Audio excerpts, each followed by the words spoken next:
Assalamualaikum warahmatullahi wabarakatuh. Ketemu kembali bersama saya si Aki Adek. Saya ingin sedikit bercerita mengenai sosok ratu atau sosok putri yang sangat fenomenal dan sangat terkenal di tanah Jawa Dwipa. Yang pertama adalah sosok Ratu Sima. Ratu Sima adalah wanita raja atau ratu dari kerajaan Kalingga pada masa abad ke-6 yang lahir di tahun 611 Masehi. Ratu Sima masa kecilnya bertinggal di wilayah Musi Banyu Asin, Sumatera Selatan.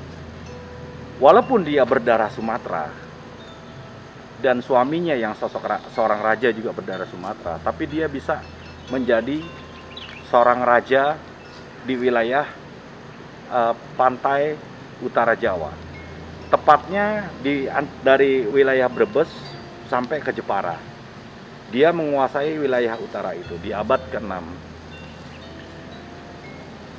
Jadi pada saat itu maritim wilayah Jawa, kerajaan Kalingga itu sudah sangat terkenal karena memang bisnis yang dilakukan oleh Ratu Sima sebagai ratu itu pengiriman barang-barang ke Eropa, ke China, ke Mesir, ke Afrika.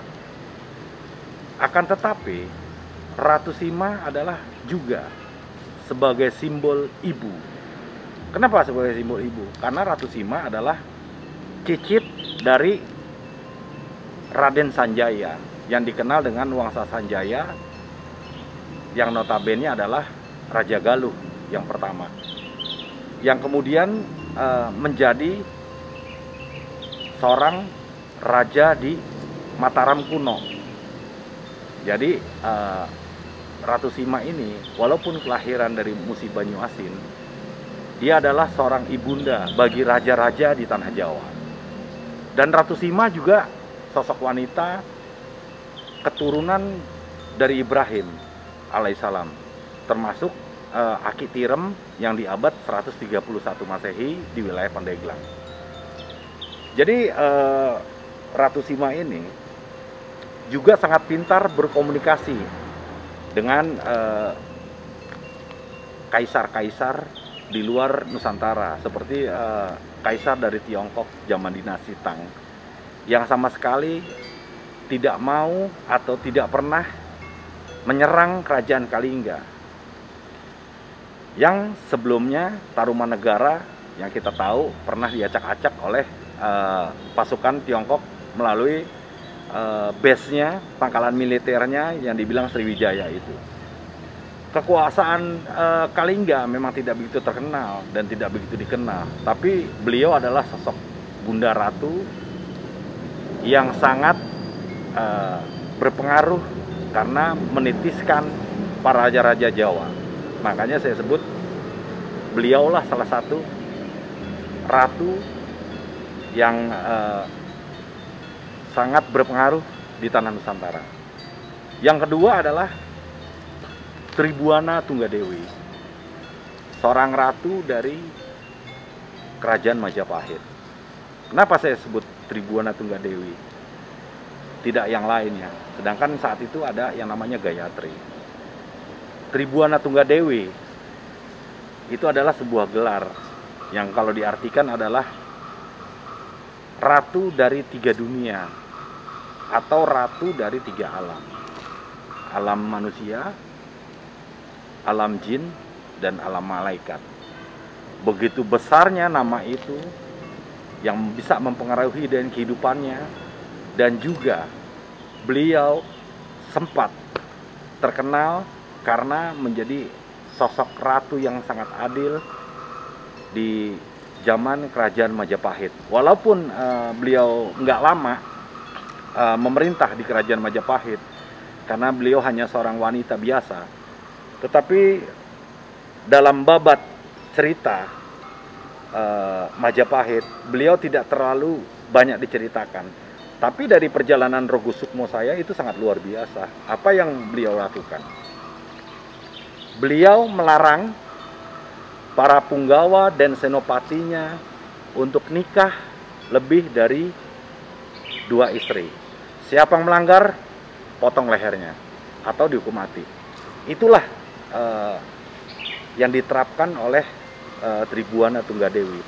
Sehingga anak keturunannya itu tidak ada yang punya selir selama beliau masih hidup. Jadi selama beliau masih hidup, anaknya itu nggak boleh nikah punya selir, punya istri 1, 2 atau sampai selir, itu nggak boleh sama dia. Karena itu dia sangat melarangnya. Itu yang saya lihat saat perjalanan Rogo Sukmo saya tentang Ibu Tribuana Tunggadewi. Itu sangat fenomenal sekali, yang mungkin tidak banyak orang ketahui dan tidak banyak diceritakan dari babat-babat manapun juga, mau babat Sunda atau babat Jawa. Yang ketiga adalah sosok wanita pada abad 15, yaitu Kanjeng Ratu Kalinyamat. Alhamdulillah saya juga sempat sowan ke pesareannya di daerah Jeporo. Dia adalah sosok wanita yang kuat, keturunan dari Mojopahit.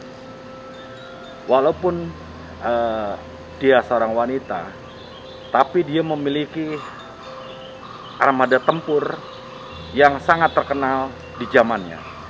Jadi di daerah Asia, khususnya bagian Tenggara, itu armada tempur terbesar adalah armada tempur dari pasukan Kanjeng Ratu Kalinyamat waktu zaman abad ke-15 setelah keruntuhannya Demak.